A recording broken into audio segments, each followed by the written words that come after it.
brought together people here that are real masters in their own universe, if that makes sense. So you've got people here who are real health gurus, other people, local talent who have just, incredible success stories. People have had planets named after them we've listened to today, as well as some very spiritual and very, very wealthy and, all the different modicums of success, I suppose, that you would consider success on success's terms. Well, it's really what's success to you. I love the South African audience. I come here 4 times a year.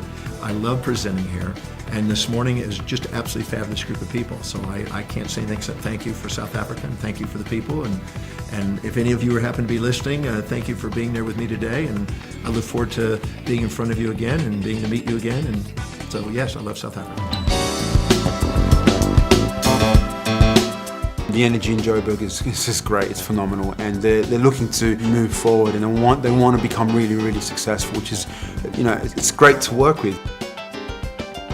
I teach something called the straight line system, which you know very well, and really what the straight line system is, it's what everybody who succeeds at selling is actually doing, but it takes an unconscious strategy and makes it conscious, meaning it slows down what all salespeople do. So it allows someone who is not a natural salesman, because most people aren't comfortable influencing and persuading. They get nervous and they fear it, they avoid it at all costs, and it affects them, it stops them from achieving success. So what I've learned in my own life and how I originally made all my money as a kid when I was in my 20s, and you probably saw in the movie, is I invented a system that took average people who were not closers and turned them into world-class closers.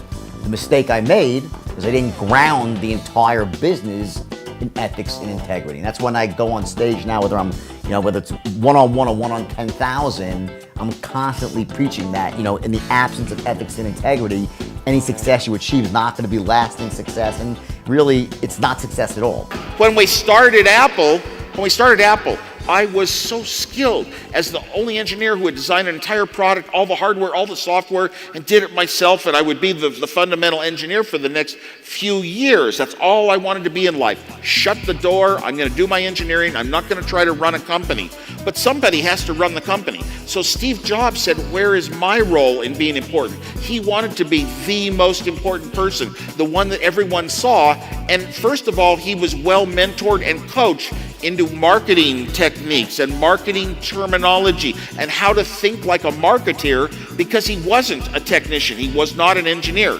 He was not technical in that sense, but he had a good sensibilities of understanding people, and he listened and he learned the guides that we were taught by the guy who really set up our company and ran it, our investor, our coach, our mentor, Mike Markula, who actually directed us as to what kind of people you hire, how you run a company, the importance of marketing, how your company presents products, and how it looks to the buyers of the world. And Steve started espousing those views. It turns out that Steve, because of his desire to be at the top of things, was always a spokesperson for the press, and stage by stage by stage, over years, he got better and better and better at it, to where we all loved the way he spoke.